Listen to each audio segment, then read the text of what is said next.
Hello YouTubers. Okay, this is part two. Um, this is what I've achieved so far after my last video showing you my empty moth enclosure. Here's what you can do. And again, I'm just giving you ideas. Um, Simple things that you can do to create an environment where they're going to lay their eggs. Now, some people just hang a hummingbird feeder and do some very basic things. Hey, I'm all for it. Everybody's got their own style, and it's fun to experiment with different methods. But this is what I'm doing this time, and I think it'll work just great.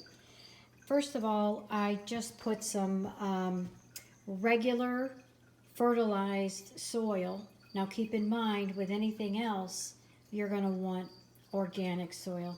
But since I have plants in there that I'm not going to have any reptiles in here, okay? So basically it is going to be a better situation to have some fertilized soil in there.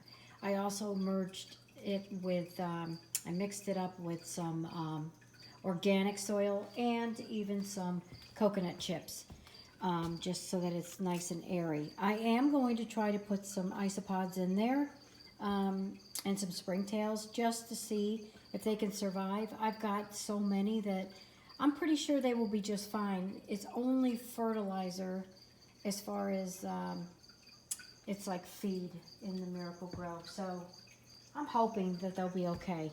But since their only job is to clean up very basic stuff, I'm going to add some isopod food in there and some minerals and things like that. Getting back to the basics. Basically, here is the enclosure. It's one of the tall 4x2x2s. And I took we had fruit that we kept on this, on the counter, and I said, you know, I don't want to throw it out. It just looks like something a moth might want to land on. So the Manduka moth, when you see them, they're pretty big, and they remind me of little mice with wings. They're furry. There's a large one, and there's a small one, depending on which one emerges. But they're different in size. But the key to breeding is you want to be able to remove the eggs as quickly as possible before the sticky substance on the outside of the egg, which see, there's a sticky substance on the outside of the egg, and the egg is so tiny. It's really beautiful. It's bright turquoise, but it's translucent sort of. So you want to be able to get in when you get them and they're breeding. It's going to be messy. You're going to see little balls everywhere. So you want to get in there and try to transfer those into your actual container that you're going to have your hornworm food and something for them to climb up to and eat as they grow. So the first thing is you want to be able to remove them gently.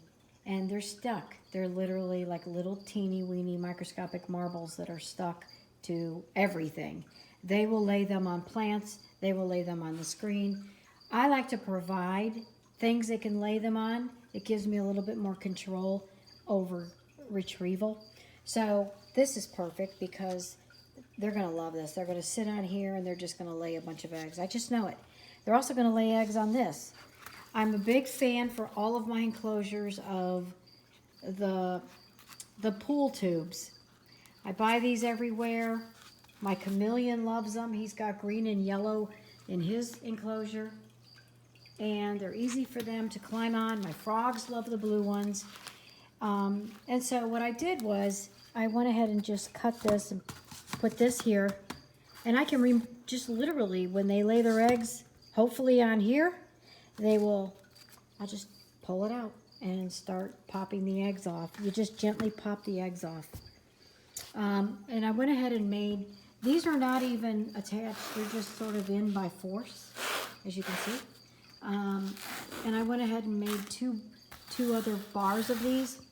The heat and the lighting is gonna go back here, up on top, behind. So I move these to the front. Let me give you a better view. And they'll lay the eggs on those as well.